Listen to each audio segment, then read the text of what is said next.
प्रधानमन्त्री ओलीले विश्वासको मत नलिने, धारा 76 को 5 अनुसार सरकार गठन प्रक्रिया थाल्ने, धारा 76 5 बमोजिम प्रधानमन्त्रीका लागि आधार प्रस्तुत गर्न राष्ट्रपतिको आह्वान। खिमलाल देवकोटा राष्ट्रिय सभा सदस्यमा विजयी, बादललाई मत नदिनु गम्भीर भएको एमालेको निर्णय। 7 मन्त्रीको पुनर्नियुक्ति, असंवैधानिक रहेको सर्वोच्चको ठहर, स्वत पदमुक्त। पछिल्लो 24 घण्टामा 8305 जनामा कोरोना संक्रमण, थप 190 जनाको मृत्यु। प्रधानमन्त्री ओली र बेलायती राजदूतबीच भेटवार्ता, एस्ट्राजेनेकाको खोप उपलब्ध गराउन आग्रह। प्रचण्डको नेतृत्वमा कोभिड-19 विरुद्ध लड्ने टिम बनाउने माओवादी केन्द्रको निर्णय, सीसीएमसी खारेज गर्ने समेत माग। योजना आयोगको उपाध्यक्षमा कणेल पुनः नियुक्त, 11 स्मार्ट सिटीको बहुवर्षीय आयोजना स्वीकृत गर्ने निर्णयको फाइल सदर। लमजुङमा भूकम्पका कारण भत्किएका घर निर्माण चाँडै सुरु गर्ने गण्डकी प्रदेश सरकारको प्रतिबद्धता। रेमडेसिभिर नेपालमा उत्पादन हुने, स्पेन सरकारले दिएको अत्यावश्यक स्वास्थ्य सामग्री नेपाल आइपुग्यो। भारतीय नागरिक लिएर साउदी गएको नेपाल एयरलाइन्सले ल्यायो 5 नेपालीको शव र नेप्से 6 अङ्कभन्दा धेरैले बढ्यो 9 अर्ब 30 करोड रुपियाँको कारोबार। अब समाचार विस्तारमा। प्रधानमन्त्री केपी शर्मा ओलीले विश्वासको मत नलिने हुनुभएको छ।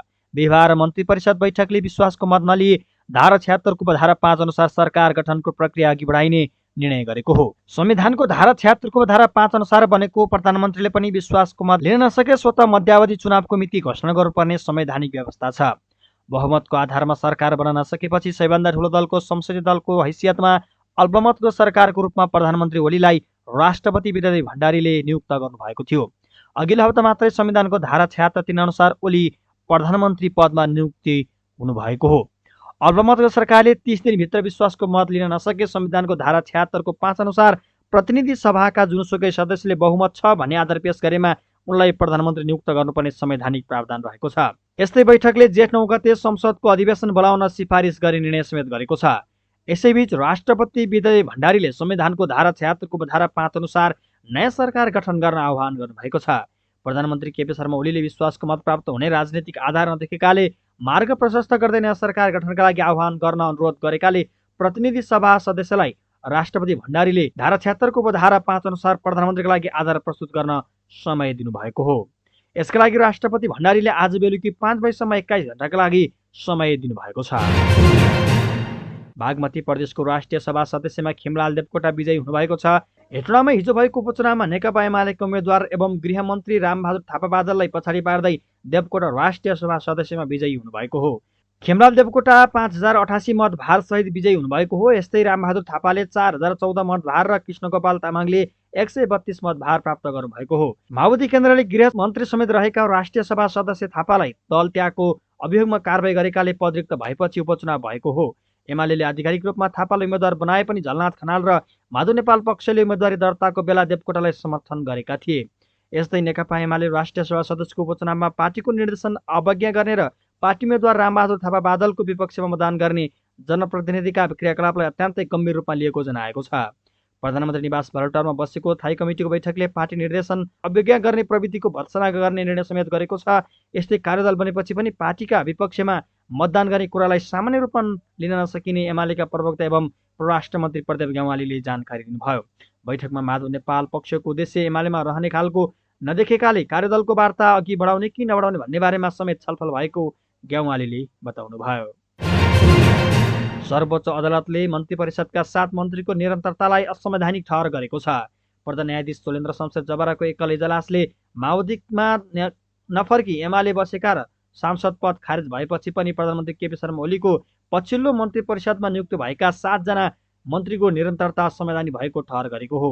सर्वोच्चको फैसलाले गृहमन्त्री रामबहादुर थापासहित पूर्व सङ्घीय संसदको सदस्य नरहेका 7 मन्त्री पदमुक्त भएका छन्। गृहमन्त्री रामबहादुर थापा बादल, उद्योग मन्त्री लेखराज भट्ट, ऊर्जा मन्त्री टोपबहादुर रायमाझी, शहरी विकास मन्त्री प्रभु शाह, खानेपानी मन्त्री मणि थापा, श्रम मन्त्री गौरीशङ्कर चौधरी र युवा तथा खेलकुद मन्त्री दावा लामा मन्त्री पदबाट नियुक्त भएका हुन्।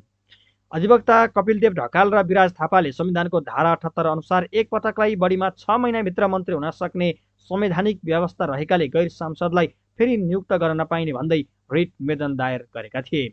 उनीहरू अब प्रतिनिधि सभा वा राष्ट्रिय सभामा निर्वाचित भएर आए मात्र मन्त्री बन्न पाउने संवैधानिक व्यवस्था रहेको छ। गएको 24 घण्टामा देशभर 8,305 जनामा कोरोना भाइरसको संक्रमण पुष्टि भएको छ। 21,695 जनाको पिसिआर विधिबाट परीक्षण गर्दा 8,227 जनामा र 392 जनाको एन्टिजेन मार्फत परीक्षण गर्दा 78 जनामा संक्रमण पुष्टि भएको हो। यो सँगै नेपालमा कोरोना संक्रमितको संख्या 4,88,645 पुगेको स्वास्थ्य तथा जनसङ्ख्या मन्त्रालयले जनाएको छ।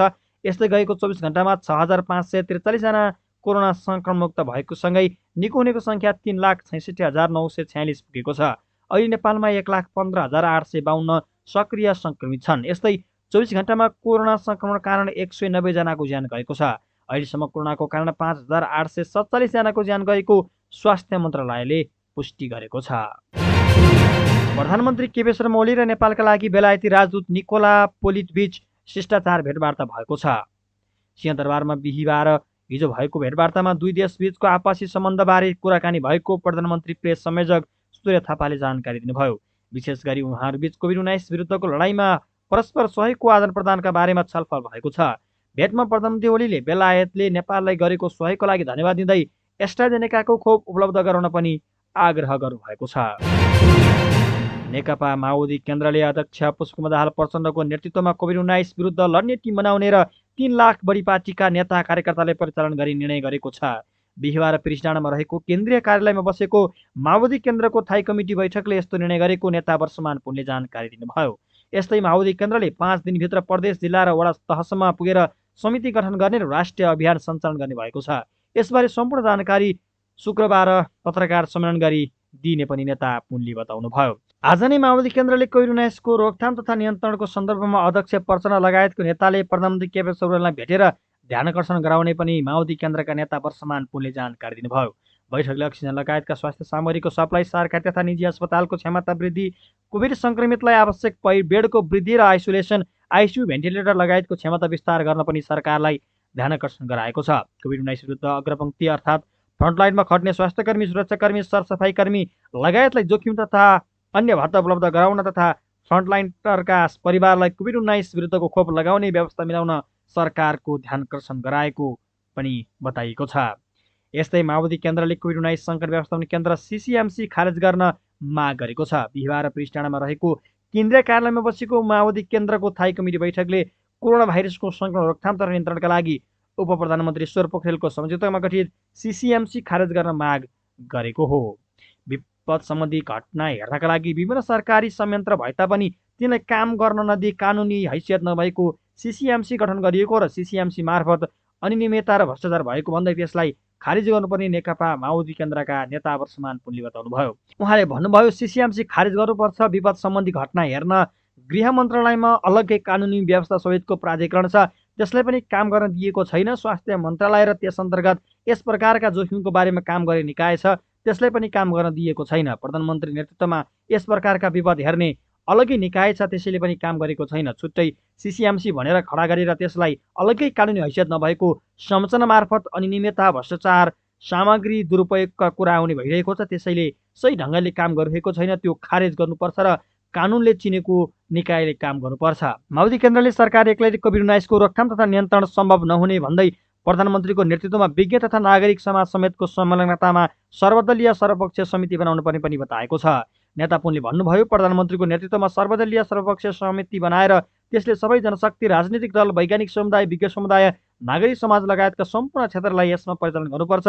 त्यसो गर्न सकिएन भने सरकारको प्रयत्नले यो सम्भव छैन।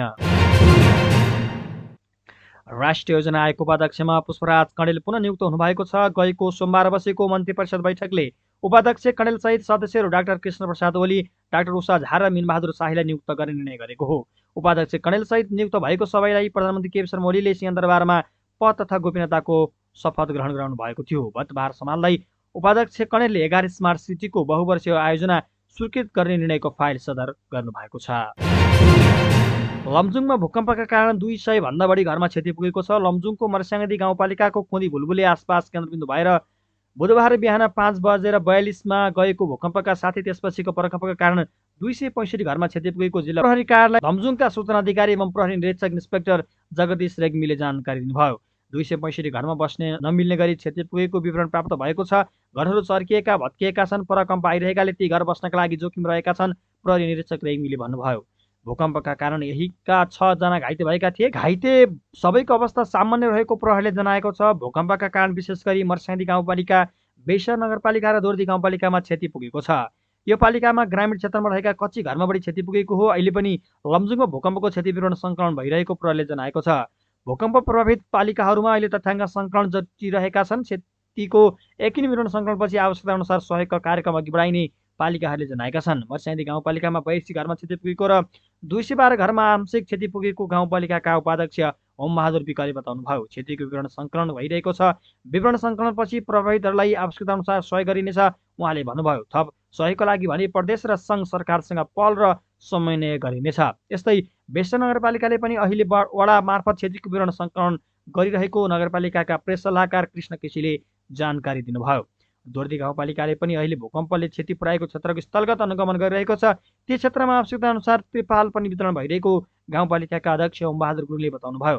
गाउँपालिका उपाध्यक्ष दिलबहादुर घलेका अनुसार यस पालिकामा बनसार, हिलिटक्सार, फलिनी र पुरानो दुबर लगायतका ठाउँमा भूकम्पले क्षति पुर्याएको छ। भत्किएका घर निर्माण चाँडै सुरु गर्ने गण्डकी प्रदेश सरकारको प्रतिबद्धता छ। भूकम्पका कारण भत्किएका घर निर्माणमा गण्डकी प्रदेश सरकार छिटोभन्दा छिटो लाग्ने मुख्यमन्त्री पृथ्वीशिव गुरुङले प्रतिबद्धता व्यक्त गर्नुभएको छ।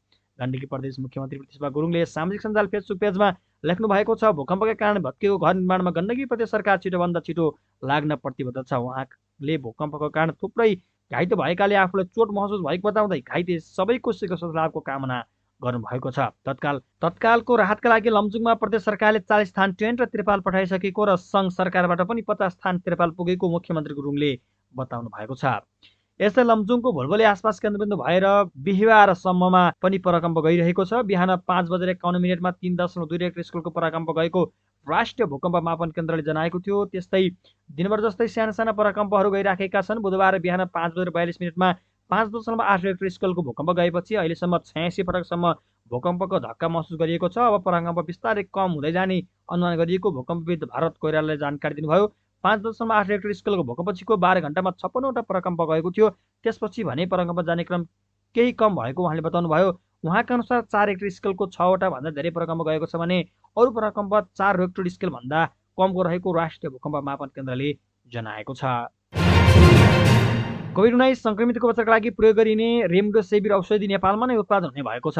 औषधि व्यवस्था विभागले रेमडेसिभिर उत्पादन गर्ने अनुमति दिएपछि नेपालमा नै उत्पादन हुने भएको हो। विभागका सूचना अधिकारी सन्तोष केसीले रेमडेसिभिर उत्पादन गर्नका लागि वीरगञ्जमा रहेको नेसनल हेल्थ केयरलाई अनुमति दिएको जानकारी दिनुभयो। औषधि उत्पादन गर्ने कम्पनीको सबै संरचना हेरेर उत्पादन गर्न सक्ने भएपछि मात्र अनुमति दिएको जनाइएको छ। यसअघि नेपालमा यो औषधि भारत र बङ्गलादेशबाट ल्याउने गरिएको थियो। औषधिको मूल्य करिब 5000 रुपियाँ पर्छ।